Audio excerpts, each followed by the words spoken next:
ట్రూ9 news కి స్వాగతం. నేను సుమలత. అరకువెల్లి మండలంలో తెరు పంచాయతీ దరసని వలస అడరి గ్రామమునకు నిన్న సాయంకాలం ఆంధ్రప్రదేశ్ రాష్ట్ర ఆదివాసీ కాంగ్రెస్ చైర్పర్సన్ అరకువెల్లి నియోజకవర్గం ఇన్ఛార్జ్ పాచిపెంట శాంతకుమారి పర్యటించిన సందర్భంగా అనేక సమస్యలతో సతమతమవుతున్నాము, మా సమస్యలు పరిష్కరించాలంటూ పోరాటం చేయాలని గిరిజన సాంప్రదాయబద్ధంగా శాంతకుమారికి ఘన స్వాగతం పలికిన గ్రామస్తులు. బీజేపీ పార్టీతో జతకట్టిన వైసీపీ, టీడీపీ, జనసేన పార్టీల వలన గిరిజనులకు జరిగేది ఒరిగేది ఏమీ లేదు, మీరు ఎవరు నమ్మవద్దు అని దనసరి వలస గ్రామ సమస్యలు అడిగి తెలుసుకున్నారు. నమస్తే చెల్లమ్మా, నమస్తే అక్కయ్య, నమస్తే బాబు, నమస్తే నమస్తే నమస్తే. నా బిడ్డ షర్మిలమ్మ మీ ఇంటి ఆడబిడ్డగా మీ ముందుకొస్తుంది. తనను ఆశీర్వదించి మీకు సేవ చేసే భాగ్యాన్ని కల్పించమని రెండు చేతులు జోడించి నమస్కరిస్తున్నా.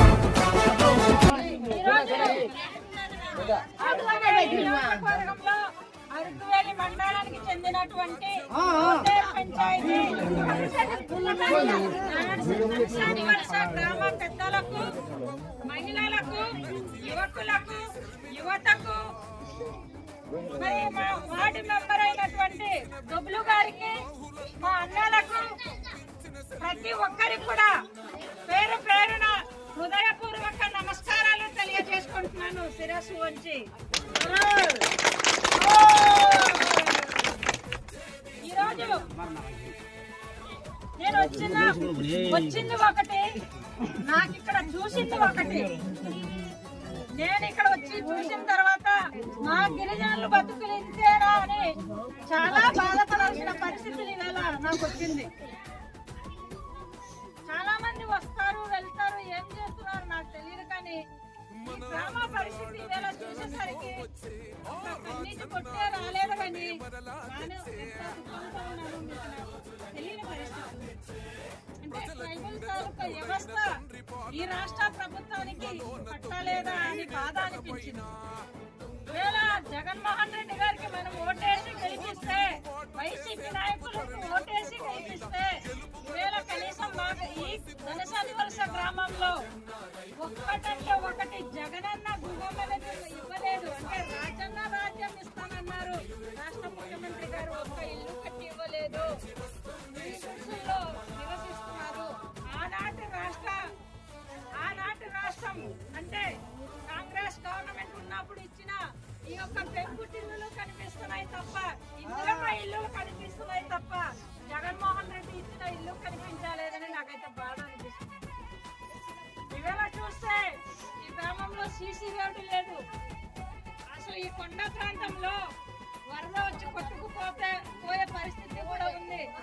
మంచినీరు లేని పరిస్థితి ఉంది. అంగన్వాడీ సెంటర్ లేని పరిస్థితులు ఉన్నాయి. ఇంతమంది చిన్నారులు ఉంటే ఈ ప్రభుత్వరాజు జిల్లా కలెక్టర్ కానీ ఐటీడీఏ ప్రాజెక్ట్ అధికారి ఎందుకు స్పందించలేదో తెలియట్లేదు. ఇన్ని వినొచ్చి పట్టించుకునే పరిస్థితి లేక బాధపడుతున్నాను. ఇవాళ ఓటు 5 సంవత్సరాలకు మనం తాకట్టుకున్న పరిస్థితి ఎదురయ్యింది. ఓటు వేసి నన్ను గెలిపించారు కానీ అభివృద్ధి చేయలేదు. ఈ పరిస్థితిలో ఒక పోయాను. వస్తుంది నిధులేనాయి, మా ఎస్టీ సభ్యులేనాయి, గ్రామ నిధులు ఏమయ్యాయి, మా పంచాయతీ సర్పంచులు ఏమయ్యారో తెలియని పరిస్థితి. ఎవరికి అడిగినా ఏం చేయలేదు అంటున్నారు. ఇప్పటికైనా మీరందరూ అర్థం చేసుకొని మన గిరిజనులకు అండగా ఉన్నటువంటి పార్టీ ఏదైనా ఉంది అంటే అది కాంగ్రెస్ పార్టీ. అస్సాం గుర్తు చూపించండి. కాంగ్రెస్ అంటే అది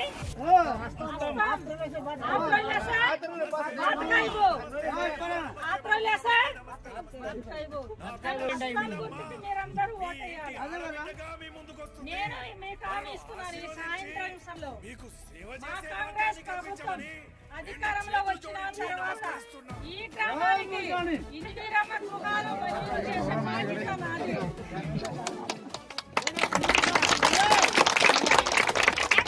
అధికారంలో వచ్చిపోయినా ఈ గ్రామానికి ఒక ఆదివాసి బిడ్డగా, ఒక గిరిజన మహిళగా మా చిన్నారుల కోసం జిల్లా కలెక్టర్ ప్రాజెక్ట్ అధికారితో మాట్లాడి అంగన్వాడీ సెంటర్ ఏర్పాటు చేసే బాధ్యత నాది.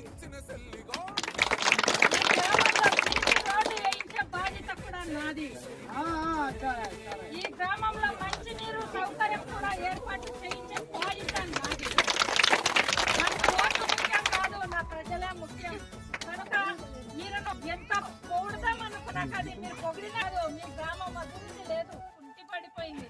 కనుక మీ గ్రామంలో మీరు రోడ్డు అంటే సీసీ అంగన్వాడీ సెంటర్ నేను ఏర్పాటు చేయడానికి అధికారులతో సహాయం అధికారంలోకి వస్తే మాత్రమే ఎందుకంటే ఈవేళ 10 సంవత్సరాలు బీజేపీ ప్రభుత్వంలో అధికారంలో వచ్చి గృహాలు లేక ఈవేళ కట్టుకుంటున్నారంటే ఎంత బాధాకరమైన విషయం. అందరూ గిరిజనుల మా హక్కులు మానాలు మన ప్రాంతం మన ప్రదేశం అభివృద్ధి చెందాలంటే మనమందరూ గెలువు ఒకే ఐక్యత కావాలంటే మీరందరూ కూడా కాంగ్రెస్ పార్టీ కోసం హస్తం గుర్తుగా చేయాలి. దేశం ఇవ్వాలా, రాష్ట్రంలో కాంగ్రెస్ ఎమ్మెల్యేలు ముఖ్యమంత్రి ఇవ్వాలా. అప్పుడే మన ప్రాంతం అభివృద్ధి చెందుతుంది. ఈవేళ చాలా మంది ఉద్యోగాలు వ్యవస్థ కూడా కోల్పోయిన పరిస్థితులున్నాయి. కనుక మనం మెరుగుపడాలా, చదివిన వారికి ఉద్యోగాలు రావాలి. మన బాధ్యత మనం నిర్వహించాలన్నా ఈ ప్రాంతంలో అవసరంగా కూడా కాంగ్రెస్ పార్టీ కోసం ఆలోచన చేయాలా. ఇప్పుడు రాష్ట్ర ముఖ్యమంత్రి గారు అధికారంలో రాకముందు